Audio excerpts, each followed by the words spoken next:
In 1940, the German Luftwaffe believed they owned the night.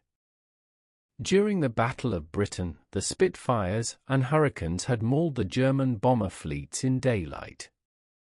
The Luftwaffe took heavy losses and realized they could not achieve air superiority under the sun. So, they switched to the dark. The Blitz began.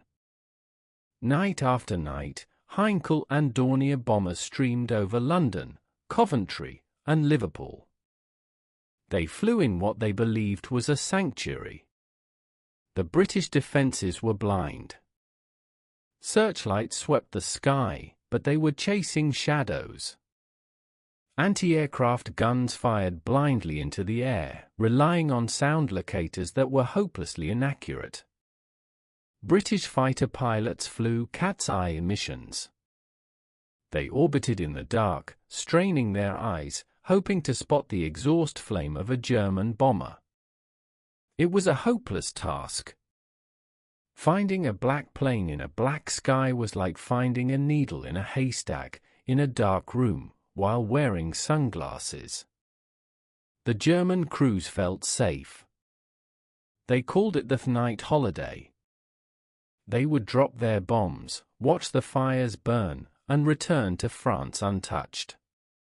The psychological toll on the British people was immense. They felt defenseless. The enemy was striking them from a place they could not reach. The Luftwaffe High Command, led by Hermann Göring, mocked the British efforts. They believed that night air defense was technologically impossible. They laughed at the British panic fire. They believed that as long as they stuck to the shadows, the Royal Air Force was powerless. German scientists assured their generals that putting a radar set, which was normally the size of a house, inside a small fighter plane was a fantasy. They believed the British were years away from such technology. This arrogance was the shield of the German bomber fleet. They didn't realize that while they were bombing London, a solution was being crafted in a secret workshop. A solution that didn't rely on eyes, or luck, or heavy metal. It relied on radio waves and wood. The darkness was about to stop being a sanctuary and start being a trap. While the Spitfire was the hero of the hour, made of modern aluminum, a different kind of aircraft was taking shape in the mind of Geoffrey de Havilland. De Havilland was a visionary. He looked at the strategic situation and saw a crisis of resources. Aluminum was scarce. It was needed for heavy bombers and existing fighters. But Britain had plenty of wood.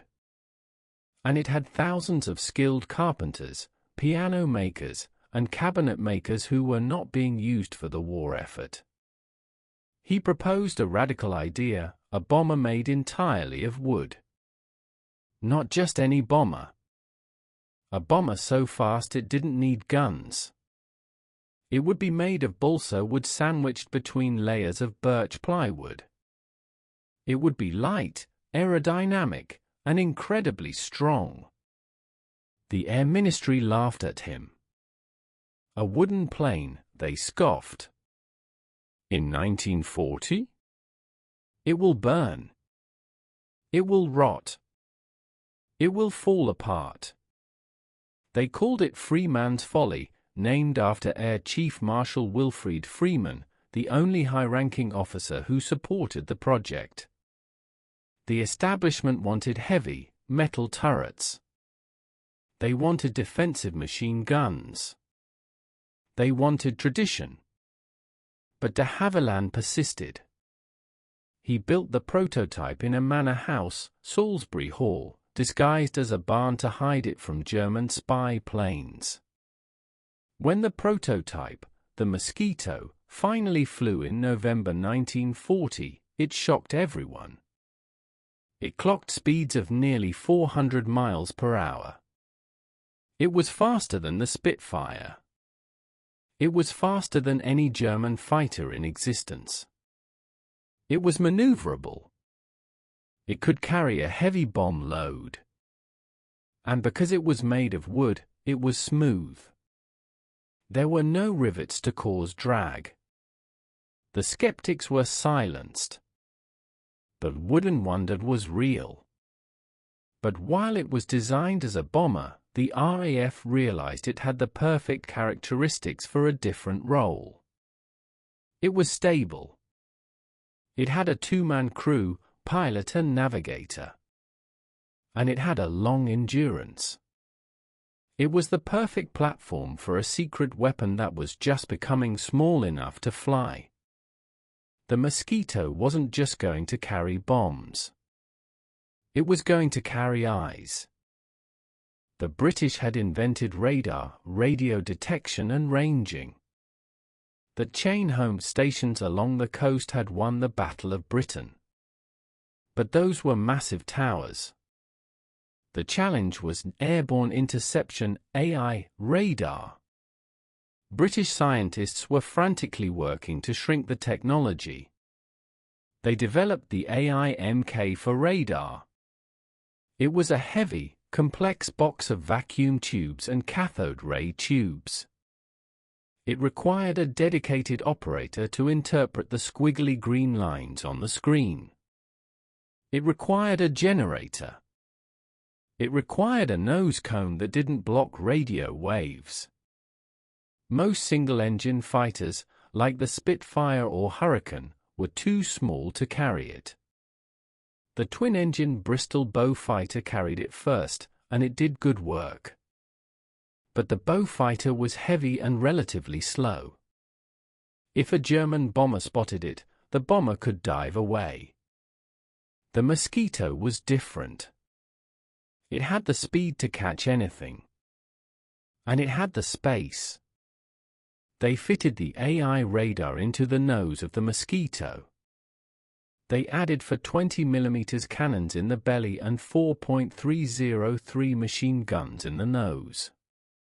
This created the Mosquito NF, Night Fighter, variants. It was a technological marvel wrapped in a medieval shell. The German intelligence knew about British ground radar. They knew about the chain home towers. But they didn't believe the British could put a radar set into a high-performance fighter. They thought the physics of power consumption and weight were insurmountable. This was a failure of imagination. The British had prioritized miniaturization. They had built the cavity magnetron, a device that generated high-power microwaves in a small package. This device was so secret that when it was shipped to America, it was carried in a locked box by a single man. The Mosquito Night Fighter was a hunter that didn't need the moon. The pilot flew the plane. The navigator to radar operator sat to his right, slightly back, stared into a rubber scope hood, watching the green blips. Contact. Range 3,000 yards. Port 10 degrees. It was a video game played with live ammunition. The German crews were flying blind. The Mosquito crews were flying with X-ray vision. The Mosquito Night Fighters entered service in mid-1942. The impact was immediate and terrifying for the Luftwaffe. Imagine the experience of a German Heinkel 111 crew. They are flying over England at 15,000 feet. It is a cloudy, moonless night. They feel totally secure. They can't see anything, so they assume no one can see them. They are relaxed, eating sandwiches, navigating toward the target. Suddenly, without any warning, no searchlights, no flak, the world explodes. For 20mm cannons tear through the wing and fuselage. The fuel tanks ignite. The bomber spirals down into the darkness. The survivors who bailed out were baffled. Where did the fire come from? They asked their interrogators. They hadn't seen a tracer. They hadn't seen an enemy plane. The Mosquito pilots often didn't use tracers at night because it ruined their night vision. They just fired ball and high explosive shells. It was a stealth attack. The German losses began to mount. The night holiday was over. German crews began to report phantom fighters. They developed a sense of paranoia. They started flying erratic courses, zigzagging in the dark, which wasted fuel and ruined their bombing accuracy. They were reacting to a threat they couldn't define. The Mosquito was the perfect night predator. Its wooden construction gave it a small radar cross-section. Though not a true stealth plane, it was harder to track than metal planes. Its exhaust shrouds hid the blue flames from its engines. It was fast enough to close the distance before the German tail gunners could react. The Luftwaffe High Command tried to dismiss the reports. "It is flak," they said. "It is an accident." But the wreckage of German bombers littering the English countryside told a different story. The British had turned on the lights in the dark room. And the Mosquito was the thing holding the flashlight and the gun. The mockery of the wooden toy had turned into a deadly silence in the German mess halls. They realized that the night sky had eyes. And those eyes were hunting them. As the Mosquito began to dominate the skies over England, the British realized they had a weapon that could go on the offensive. Why wait for the German bombers to come to them? The Mosquito had the range to fly to Germany, hang around, and hunt the Luftwaffe over its own airfields. They became intruders. But the most terrifying role for the Mosquito was hunting the German night fighters themselves. The Germans had developed their own radar-equipped night fighters, variants of the Ju-88 and Bf-110. They carried a radar called Liechtenstein. These German fighters were wreaking havoc on the British bomber streams over Germany. The RAF needed a way to protect their Lancasters. So, British scientists developed a device called Serrat. It was a radar detector.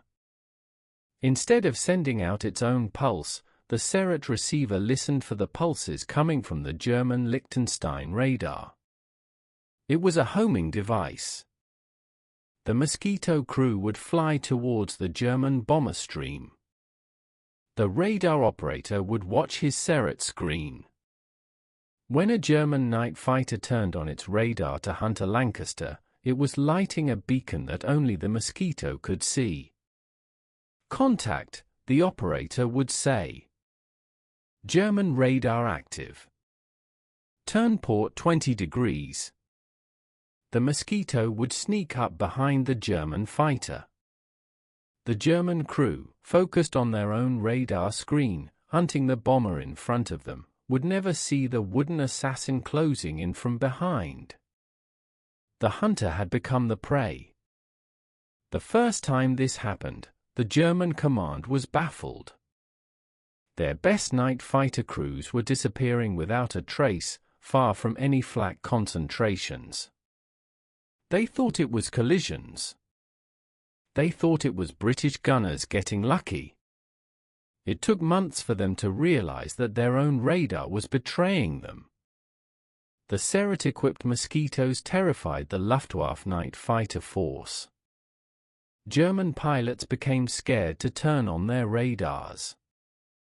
This was a massive victory. If a German pilot didn't turn on his radar, he couldn't find the British bombers. The mere presence of the Mosquito was protecting the bomber fleet. It was psychological warfare. The Mosquito was the boogeyman that lived in the dark, waiting for you to turn on your flashlight.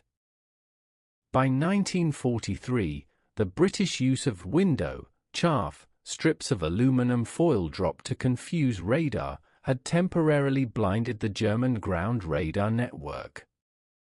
Desperate, the Luftwaffe adopted a new tactic called wild saw, wild boar. Instead of using radar to guide fighters to individual bombers, they would use searchlights, flares, and the fires of burning cities to illuminate the bomber stream from below.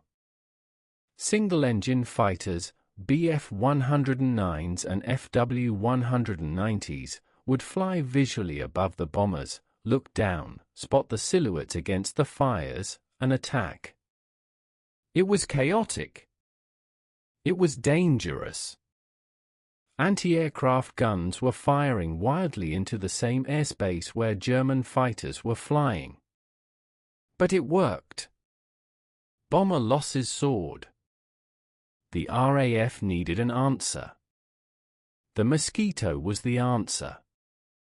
The British began sending Mosquito intruders into the wild saw pattern. Imagine the scene over a burning Berlin. The sky is lit by searchlights and flames. Flak is exploding everywhere. Hundreds of German fighters are swirling around, looking for bombers. Into this chaos slips the Mosquito. It is faster than the German fighters. It carries its own radar, so it doesn't need the fires to see. The Mosquito pilots would pick off the German fighters one by one. The German pilots were already overloaded, trying to fly at night, avoid flak, avoid collisions, and find bombers. Suddenly, tracer fire would erupt from a plane they didn't even see. The wild saw tactic turned into a nightmare for the Luftwaffe. The Mosquitoes would also hang around the German airfields. When the German fighters returned, low on fuel and ammunition, they would have to turn on their navigation lights to land. The Mosquitoes, loitering in the dark, would see the lights. They would strafe the German fighters as they were on their final approach, or taxiing on the ground. It was brutal. It was demoralizing. German pilots felt that there was no sanctuary anywhere. Not in the air, not on the ground. The Mosquito had turned their own tactic against them, turning the hunter's arena into a killing ground. The success of the Mosquito drove the German High Command, and specifically Hermann Göring, into fits of rage.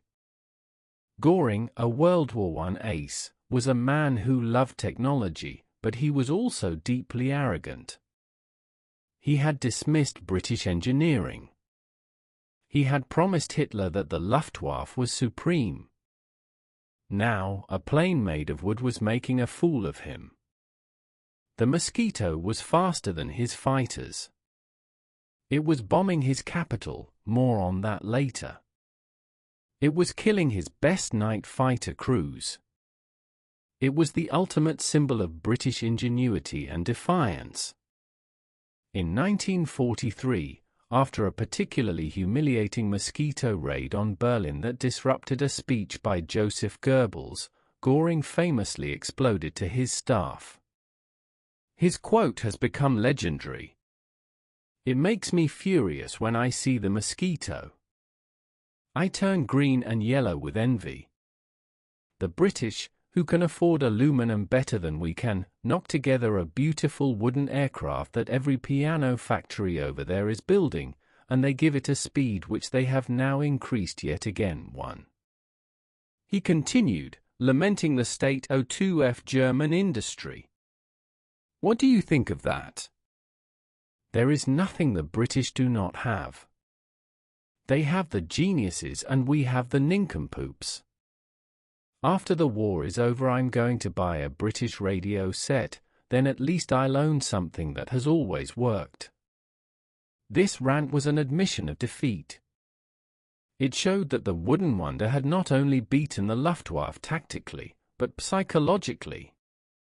Göring, the man who claimed his air force was invincible, was reduced to envying the enemy's piano factories. The Germans tried to copy it. They designed planes like the Focke-Wulf Ta-154 Mosquito, using the German spelling.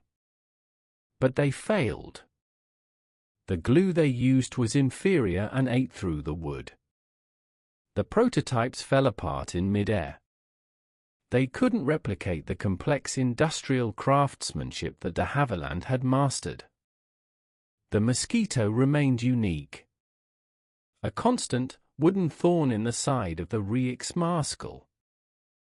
The battle between the Mosquito and the Luftwaffe wasn't just fought with guns, it was fought with electrons. It was the first true electronic warfare campaign in history. It was a constant game of cat and mouse. The Germans would develop a new radar frequency to avoid British jamming. The British would capture a German night fighter, often when a pilot defected or got lost and landed in England, analyze the radar, and build a jammer or a detector for it. The Mosquito was the primary platform for this war. They carried devices like Monica, a tail-warning radar to detect German fighters sneaking up from behind, and Boozer, a device that warned the crew if they were being tracked by ground radar. The Germans developed Naxos, a detector that homed in on British H-2S navigation radar. So, the British Mosquito crews had to learn discipline. Turn off the H-2S. Monica is screaming, brake left. The cockpit of a night-fighting Mosquito was a symphony of beeps, whistles, and glowing cathode ray tubes. The crew had to be scientists as well as warriors. They were fighting in the electromagnetic spectrum.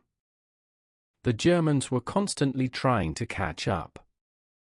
They introduced new radars like the SN-2, operating on lower frequencies to avoid window and Serret. The British responded by modifying their gear. It was a technological arms race that happened in the shadows. But the British always seemed to be one step ahead.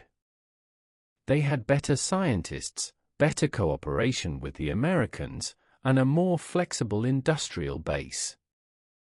The Mosquito's large fuselage allowed it to easily accept new equipment. When a new black box was invented, they just bolted it into the wooden frame and wired it up. The German planes were tightly engineered and difficult to modify. This adaptability was key. The Mosquito wasn't just a plane, it was an electronic countermeasures platform that could fight back. It proved that in modern warfare, the side with the best sensors wins the night.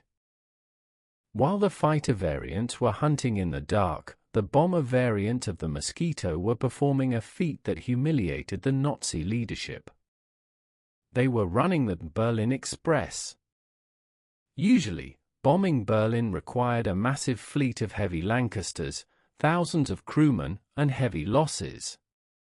But the Flight Night striking force, equipped with Mosquitoes, changed the math. A single Mosquito could carry a 4,000-pound cookie bomb to Berlin. It could fly high, often above 30,000 feet, and fast. It could drop its bomb and be back in England in 4 hours. A Lancaster took 8. The Mosquitoes flew singly or in small streams. They were nuisance raiders. They kept the air raid siren sounding in Berlin all night, every night. The German workers couldn't sleep. They spent their nights in bunkers. Production plummeted. The German defenses were helpless. The flak guns, 88mm and 128mm, struggled to hit a small, wooden plane moving at 400 miles per hour at 30,000 feet. The shells exploded thousands of feet below the aircraft. The German night fighters couldn't catch them. By the time a Bf-110 scrambled and climbed to altitude, the Mosquito was already halfway back to the North Sea. The psychological impact was immense. The Mosquito pilots treated it almost like a sport. They dropped their bombs on specific times to disrupt speeches or celebrations. On January 30, 1943, the 10th anniversary of Hitler's rise to power, Mosquitoes bombed Berlin in broad daylight, disrupting a speech by Hermann Göring. It was a slap in the face. It proved that the Luftwaffe could not defend the capital of the Reich from a handful of wooden planes. The Berlin Express had a casualty rate that was incredibly low, less than 1% for much of the war. It was the most efficient bombing campaign in history. Minimal cost, maximum disruption. The Germans had to keep thousands of flak guns and fighters in Germany to stop them, guns and planes that were desperately needed on the Eastern Front. The Mosquito didn't level Berlin like the Lancasters did, but it drove the city insane. The Mosquito's speed and navigation capabilities gave it another, critical role, the Pathfinder. The heavy bombers, the Lancasters and Halifaxes, were blind. They bombed at night from high altitude. Accuracy was often terrible, sometimes they missed the entire city. The RAF formed the Pathfinder Force to solve this. Elite crews, often flying Mosquitoes equipped with oboe, a blind bombing radar system, would fly ahead of the mainstream. Oboe was incredibly accurate. It used radio pulses from ground stations in England to guide the plane. The Mosquito would fly along a radio beam. When it reached the exact drop point, the pilot pushed a button. It didn't drop high explosives. It dropped target indicators, TIs.